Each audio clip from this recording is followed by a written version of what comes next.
Un manga entièrement généré par intelligence artificielle, vendu en librairie, suscitant à la fois admiration et haine. Le plus dingue, l'auteur n'a même pas dessiné une seule case. Est-ce la fin de l'industrie du manga? Cyberpunk Pigeon, c'est un shonen d'environ 100 pages. L'auteur se montre derrière un pseudonyme et un avatar. Pourquoi se cacher autant? Publié dans la maison d'édition Shinshosha, son histoire se déroule dans la ville de Neo Kayama. C'est dans un club de striptease qu'un enfant nommé Pigeon grandit. Il a été recueilli par les dirigeants du club lorsqu'il était petit. Un jour, quelqu'un lui transmet des données secrètes qui vont dès lors le plonger dans un climat dangereux de hack et de corruption. L'histoire se base sur les légendes très connues de Momotaro au Japon. Dans celle-ci, le héros arrive sur Terre dans une pêche et est recueilli par un couple de personnes âgées. Mais ce n'est pas vraiment l'histoire qui choque. Le vrai problème de ce manga, c'est la façon dont il a été produit. L'auteur a livré une interview avant sa sortie qui a suscité une forte attention médiatique.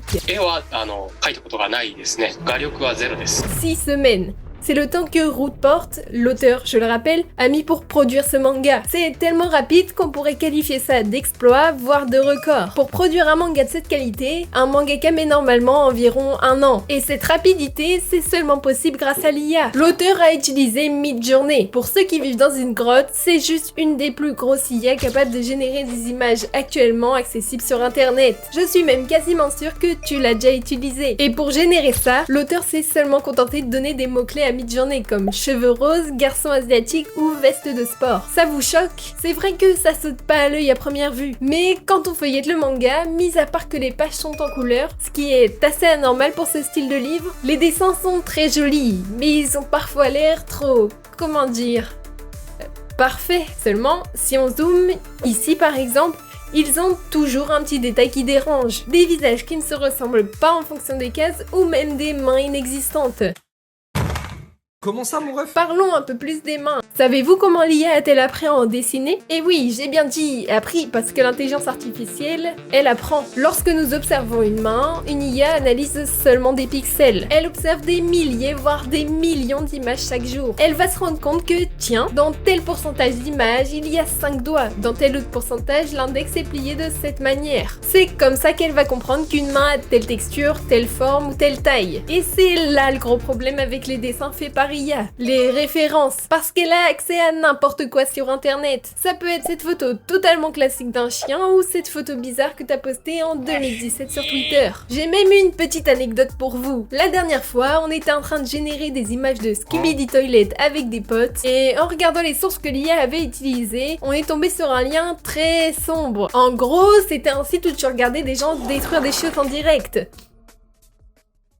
Sans leur consentement parce que sinon c'est pas drôle. Seulement, parmi les images dont l'IA apprend, il y a aussi des œuvres d'art que des artistes ont passé des heures à créer. Le problème étant que l'IA vole le style de ces artistes. Ce que ça signifie, c'est que dans cette image générée par IA, il y a peut-être le style de cette œuvre disséminée un peu partout. Et ça, c'est problématique, car dans Cyberpunk Pigeon, il y a sûrement différents styles de réels dessinateurs qui ne sont même pas au courant. On en vient donc à se demander si c'est éthique. Le manga, c'est une industrie immense qui est maintenant présente depuis plusieurs dizaines d'années un peu partout dans le monde. Comme je vous l'ai dit tout à l'heure, le manga Cyberpunk Pigeon a suscité une forte attention médiatique. Il s'est vendu, peut-être même beaucoup. L'auteur a récolté de l'argent en ayant littéralement volé le travail d'artiste. Je comprends mieux pourquoi il se cachait en interview. D'après moi, on ne devrait pas pouvoir se définir comme l'auteur d'un manga si on a trop utilisé l'IA. Dans Cyberpunk Pigeon, Midjourney a clairement généré l'entièreté des dessins, mais Rootport s'est quand même désigné comme l'auteur. Écoutons ce qu'il en pense en interview. 漫画っていうのを今回私は作ってみましたけど、